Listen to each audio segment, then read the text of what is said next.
ভেবে দেখুন তো, যে রাস্তায় প্রতিদিন লাখ লাখ গাড়ি চলছে, সেই রাস্তায় যদি হয়ে ওঠে একটি বিশাল পাওয়ার প্ল্যান্ট। হ্যাঁ, বিশ্বজুড়ে এখন হাইওয়েগুলোতে সোলার প্যানেলে ঢেকে দেওয়া এক অভিনব আইডিয়া নিয়ে কাজ চলছে।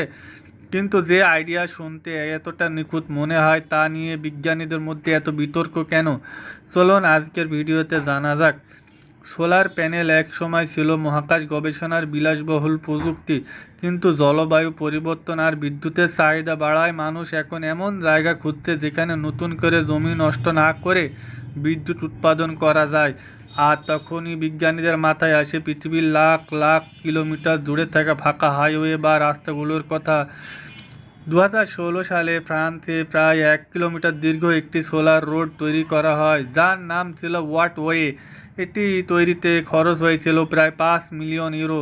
লক্ষ্য ছিল পুরো শহর রাস্তায় জ্বালানোর মতো বিদ্যুৎ তৈরি করা। কিন্তু বাস্তবে দেখা গেল রাস্তার উপর সোলার প্যানেল বসানো সবচেয়ে বড় ভুল ছিল।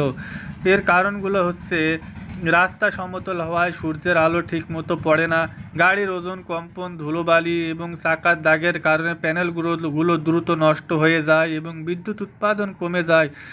নতুন সমস্যা সমাধানের জন্য রাস্তার পাশে ও উপরে প্যানেল বসানো হয়। রাস্তার উপর প্যানেল বসানো ব্যর্থ হলেও ইঞ্জিনিয়াররা হাল ছাড়েননি। নেদারল্যান্ডসে A50 মোটরওয়েতে রাস্তার পাশে নয়েজ ব্যারিয়ার বা শব্দবিরোধী দেওয়ালে সোলার প্যানেল বসানো হয়। এটি সফলভাবে শত শত বাড়ির বিদ্যুৎ চাহিদা মেটাচ্ছে।